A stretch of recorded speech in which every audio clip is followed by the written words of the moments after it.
Itu bangkit untuk apa? Kita tahu Yesus itu naik ke surga untuk apa? Dan apa konsepnya? Kenapa Yesus itu naik ke surga? Apa yang dijanjikan oleh Yesus Kristus, Tuhan Yesus Kristus? Dan dasarnya apa? Dan untuk apa tujuannya? Kisah Para Rasul 1 ayat 9 sampai dengan ke-14, saya akan membacakan firman Tuhan. Saudara perhatikan saja. Ayat 9 mengatakan, sesudah ia mengatakan demikian, terangkatlah ia disaksikan oleh mereka, dan awan menutupinya dari pandangan mereka. Ketika mereka sedang menatap ke langit, waktu ia naik itu, tiba-tiba berdirilah dua orang yang berpakaian putih dekat mereka dan berkata kepada mereka, hai orang-orang Galilea, mengapakah kamu berdiri melihat ke langit Yesus ini? Mengapakah kamu berdiri melihat ke langit? Yesus ini yang terangkat ke surga meninggalkan kamu akan datang kembali dengan cara yang sama seperti kamu melihat naik ke surga. Bapak Ibu Saudara, orang yang menanti-nantikan Yesus itu adalah orang yang dipenuhi oleh Roh Kudus. Amin. Amin. Maka hari ini saudara, kita dalam kebaktian 10 malam, itu artinya kita menantikan janji Allah, yaitu Roh Kudus yang dijanjikan seperti Kisah Para Rasul 1 ayat yang ketiga sampai dengan kelima. Kepada mereka ia menunjukkan dirinya yang setelah penderitaannya selesai, dan dengan banyak tanda ia membuktikan bahwa ia hidup, sebab selama 40 hari ia berulang-ulang menampakkan diri dan berbicara kepada mereka tentang kerajaan Allah. Ayat yang keempat berkata, pada suatu hari ketika ia makan bersama-sama dengan mereka, ia melarang mereka meninggalkan Yerusalem dan menyuruh mereka tinggal di situ menantikan janji Bapa yang demikian katanya, telah kamu dengar daripadaku. Ayat yang kelima, sebab Yohanes membaptis dengan air, tetapi tidak lama lagi kamu akan dibaptis dengan Roh Kudus. Katakan amin. Amin. Jadi Bapak Ibu Saudara, itu sebabnya barang siapa yang tidak lahir melalui air dan roh, maka tidak bisa masuk ke dalam kerajaan surga. Maka setiap kita orang percaya yang ada di tempat ini memaknai kenaikan Yesus Kristus bukan meninggalkan kita, saudaraku. Kenaikan Yesus Kristus itu melainkan untuk menyediakan tempat bagi saudara dan saya. Dan ketika kita masih ada di dalam dunia ini, artinya ada seorang penghibur yaitu Roh Kudus dijanjikan oleh Allah. Supaya apa, saudaraku? Ketika saudara di dalam menjalankan kehidupan ini dapat memberitakan kebenaran firman Allah, diberikan kekuatan oleh Roh Kudus itu sendiri. Maka saudara-saudara, barang siapa yang suka disakiti oleh orang lain, tapi dia masih mau memaafkan, itu tandanya Roh Kudus bekerja di dalam hidup. Amin. Amin. Barang siapa saudaraku yang dia perlu meminta kepada orang itu, lalu orang itu tidak mau memberikan yang diminta, tetapi kalau orang itu meminta kepada kita, lalu kita mampu memberikan. Karena apa, saudara? Karena Roh Kudus bekerja di dalam hati kita, sehingga kita tidak dapat membalas apa yang sesuai dengan perbuatan kita. Amin. Jadi Bapak Ibu Saudara, kalau saudara dalam hidup ini, jangan mengingat-ingat apa yang melukai hati. Katakan amin. Amin. Dan barang siapa yang dipimpin oleh Roh Kudus, maka dia mampu melakukan segala sesuatu di dalam kehidupan ini. Mampu dia memberitakan kebenaran firman Tuhan. Hamba-hamba Tuhan yang melayani Tuhan di mimbar, kalau tanpa perkenanan Roh Kudus, dia tidak akan pernah mampu untuk melayani Tuhan. Demikian juga saudara, sebagai engkau keluarga, sebagai engkau kepala rumah tangga, sebagai engkau ibu, sebagai engkau anak, saudaraku, kalau saudara tidak ada Roh Kudus di dalam hatimu, maka engkau tidak bisa melayani keluargamu. Oleh sebab itu, rindukanlah Roh Kudus. Amin. Nyalakanlah Pentakosta di dalam hati. Amin. Nyalakan terus. Nah, saudara Bapak Ibu, kita baca lagi Alkitab kita di dalam Kisah Para Rasul ayat yang ke-12 sampai dengan ke-14 berkata, maka kembalilah rasul-rasul itu ke Yerusalem dari bukit yang disebut Bukit Zaitun, yang hanya seperjalanan sabat jauhnya dari Yerusalem. Setelah mereka tiba di kota, naiklah mereka ke ruang atas tempat mereka menumpang. Mereka itu ialah Petrus dan Yohanes, Yakobus dan Andreas, Filipus dan Thomas, Bartolomeus dan Matius, Yakobus bin Alpeus dan Simon orang Zelot dan Yudas bin Yakobus. Mereka semua bertekun dengan sehati dalam doa bersama-sama dengan mereka, dengan beberapa perempuan serta Maria yang Yesus dengan saudara-saudara Yesus. Jadi Bapak Ibu Saudara, bagaimana supaya dipenuhi oleh Roh Kudus? Bagaimana supaya Roh Kudus bekerja di dalam hatimu? Seperti murid-murid Yesus, Tuhan Yesus berkata, melakukan, bertekun memohon kepada Tuhan. Amin. Dan hari ini juga saudara jemaat sidang jemaat yang saya kasihi, Bapak Ibu saudara-saudara, kalau saudara mau dipenuhi oleh Roh Kudus, maka bertekunlah memohon kepada Tuhan supaya saudara diurapi oleh Roh Kudus. Katakan amin.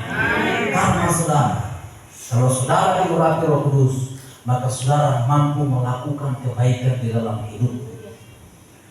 Ada masalah apapun, engkau tetap berjalan. Ada masalah apapun, engkau tetap mampu. Sekalipun saudara mungkin disakiti, sekalipun mungkin saudara dikhianati, sekalipun mungkin ada usaha saudara gagal, tapi tetap berdiri karena Roh Kudus memampukan. Amin. Amin. Tapi kalau Roh Kudus tidak ada bekerja di dalam hatimu, jangankan engkau dikecewakan, hidupmu pun akan selalu mengecewakan orang. Kalau siapa yang sering mengecewakan orang, hari ini minta kepada Tuhan supaya Roh Kudus bekerja di dalam hatimu. Amin. Minimal saudara, kalau saudara tidak dapat membantu orang, minimal engkau tidak mengecewakan orang. Amin. Amin. Minimal. Mungkin saudara belum mampu untuk membantu orang, tapi usahakan jangan mengecewakan orang, jangan membuat orang kesal. Karena apa? Karena itu adalah bukan pekerjaan Roh Kudus.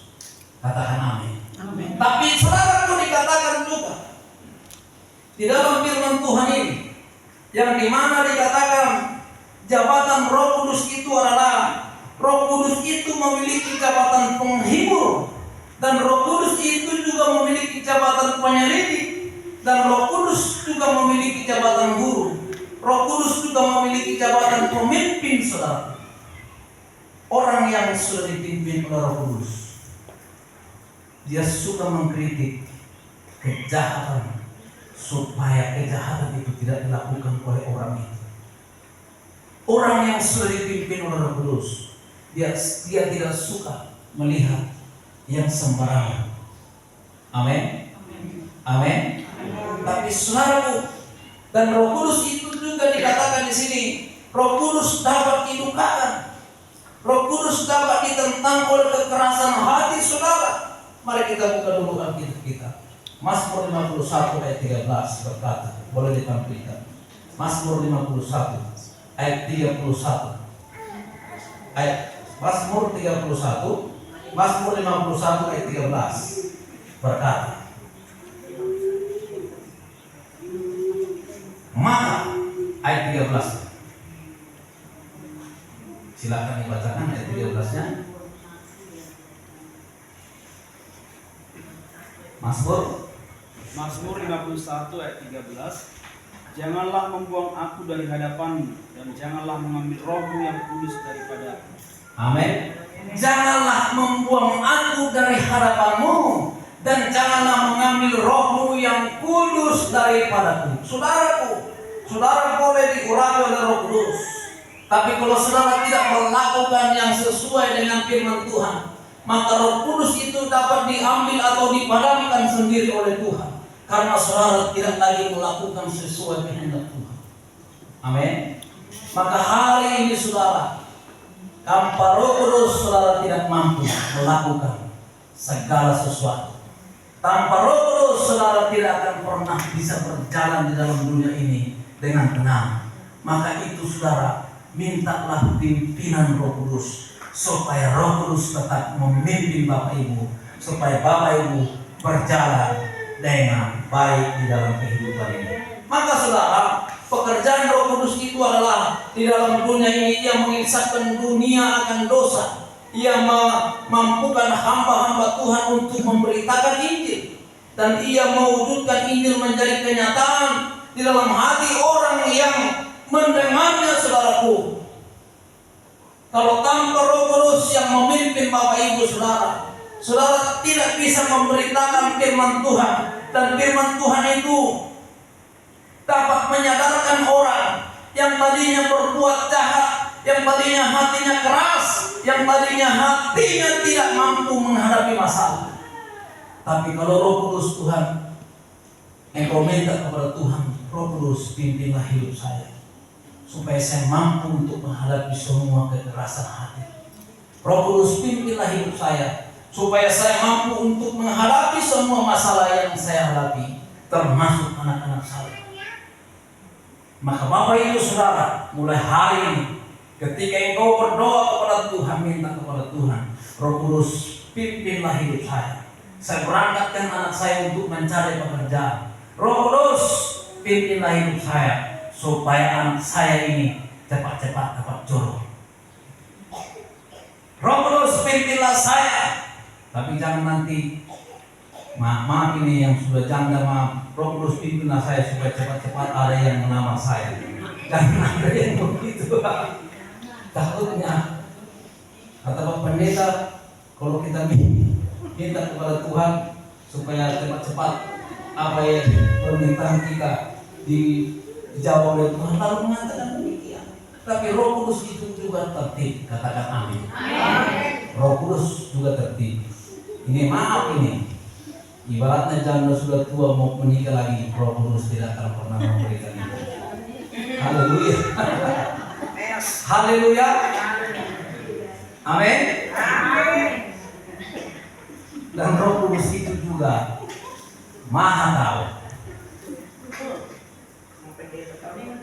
Maha tahu. Roh Kudus itu juga melihat hati setiap orang. Makanya ada pujian kita berkata, ku telah mati dan tinggalkan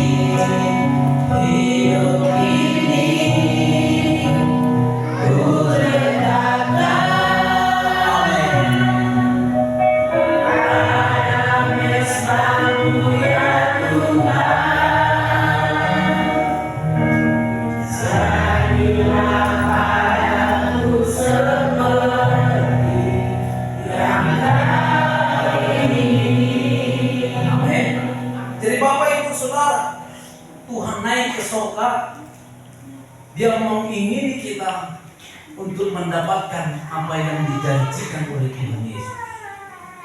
Amin. Dia naik ke surga saudara. Dia menjanjikan seorang penghibur yaitu Roh Kudus, supaya itu yang kita peroleh, dan Tuhan Yesus yang itu yang diingini di dalam hidup. Maka saudara, Roh Kudus itu juga adalah tertib. Roh Kudus itu juga penghibur. Roh Kudus itu tidak brutal, saudara-saudara. Maka siapa yang suka brutal hidupnya, mulai hari ini, mulailah berubah. Minta kepada Roh Kudus, supaya Roh Kudus bisa menertibkan hidup saudara. Amin. Contoh, ini contoh. Kalau merokok satu hari, satu bungkus. Kalau Roh Kudus sudah bekerja, dikurangilah setengah bungkus.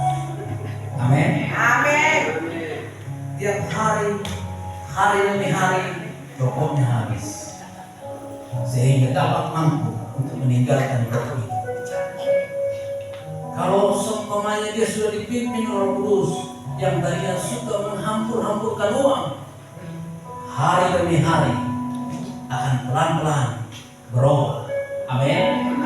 Roh Kudus juga tidak mau kita langsung drastis berubah hari ini. Kalau langsung drastis berubah, maaf, yang tadinya dia suka main judi slot kan, tapi sini dia ada gila. Ya. Tidak ada yang ngaku. Pertama dia menang. Tunggu dulu. Roh Kudus tidak suka orang yang instan. Amin. Amin. Roh Kudus hanya mau kita berusaha. Maka pujian kita tadi berkata, ku telah mati dan tinggalkan semua. Ku telah mati dan tinggalkan. Haleluya. Cara hidupku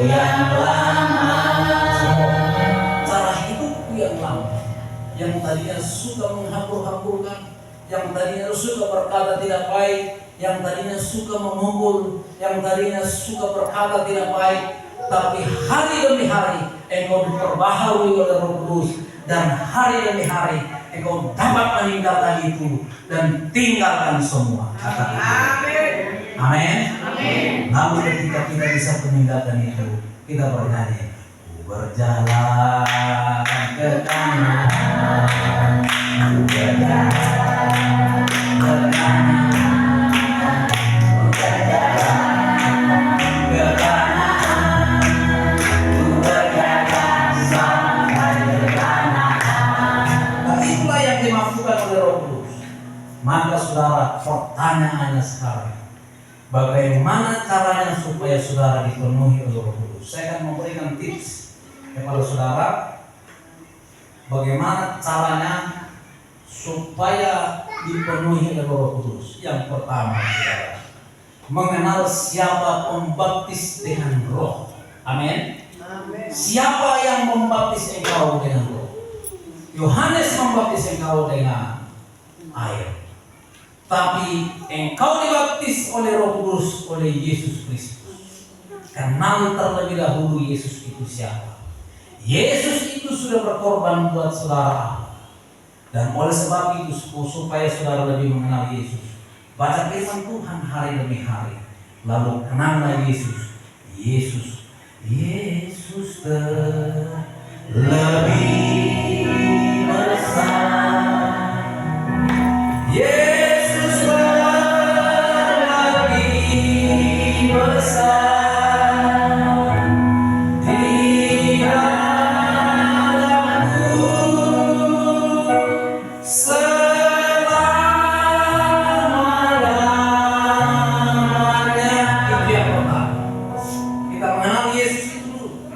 Kita memberikan diri untuk Yesus dulu. Kita mengabdikan diri untuk Yesus dulu. Kita mengatakan engkau Yesus baik, engkau Yesus yang menolong saya. Itu yang pertama.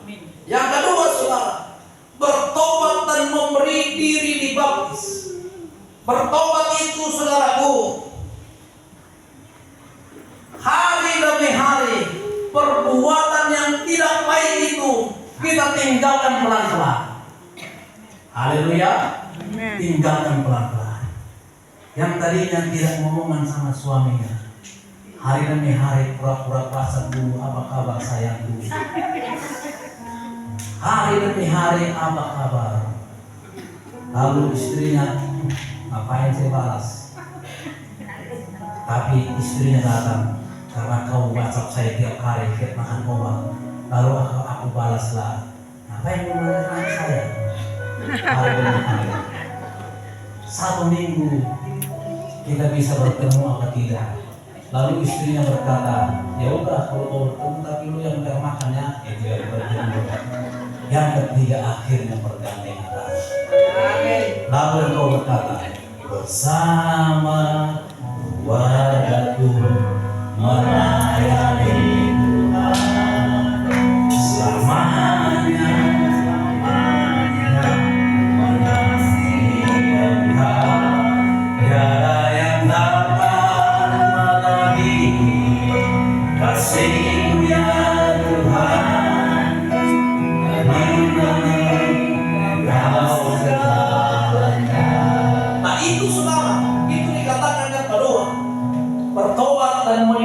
segala perilaku yang tidak baik.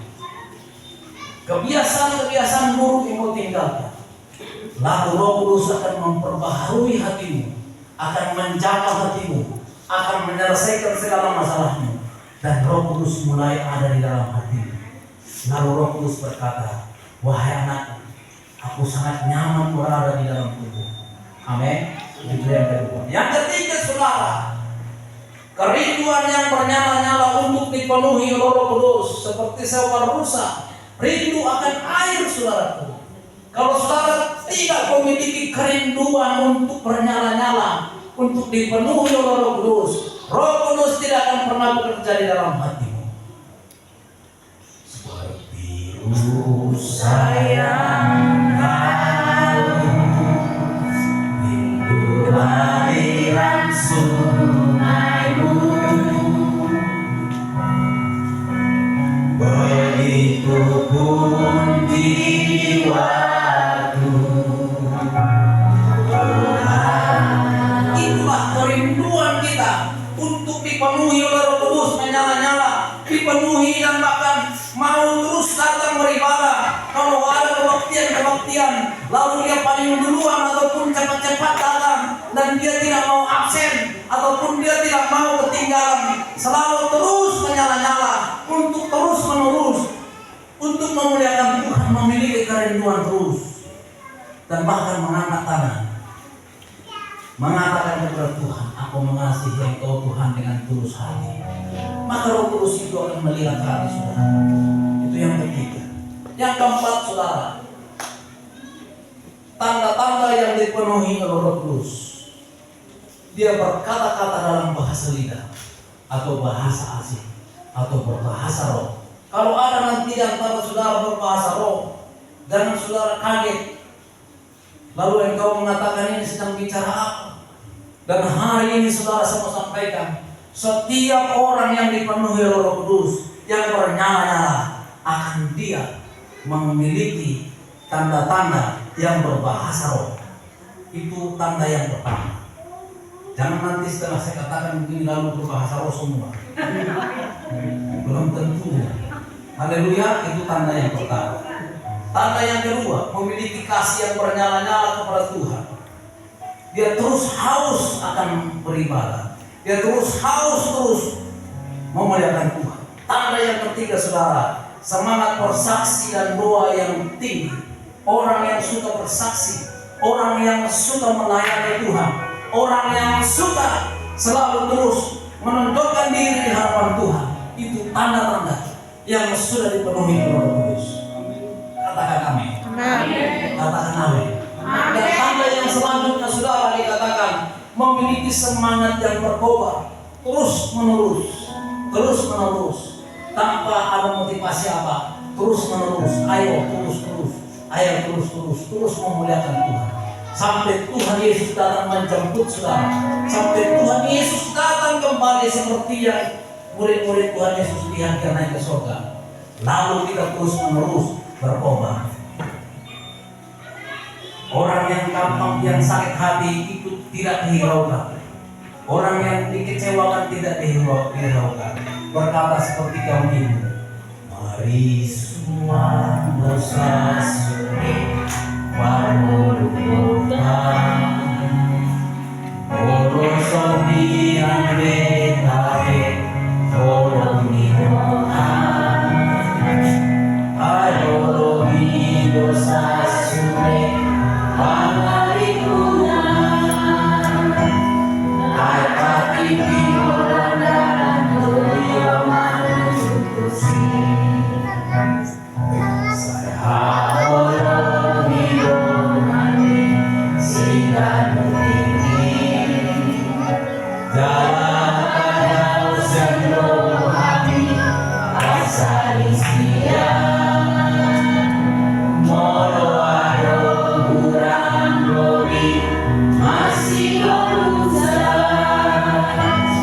jalan kadau elate anak sosial rohani. Artinya suatu orang yang sudah dipenuhi oleh Roh Kudus mungkin saja ada nanti berselisih paham, tapi orang yang sudah dipenuhi Roh Kudus langsung salam. Amin.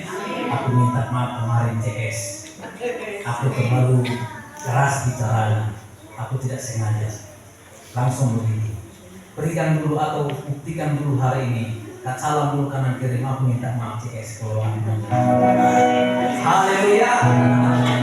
Haleluya. Tuhan memberkati. Tepuk tangan bagi Tuhan. Haleluya. Haleluya. Itulah Bapak Ibu sekalian. Bagaimana supaya saudara dimampukan? Bagaimana supaya Roh Kudus bekerja di dalam hidup saudara? Ada 4 cara untuk dipenuhi oleh Roh Kudus. Maka Bapak Ibu saudara, lakukanlah itu di dalam kehidupanmu. Tuhan memberkati Bapak Ibu saudara. Mari kita bangkit berdiri. Haleluya. Kita angkat pujian. Berhembuslah Roh Kudus di tempat ini.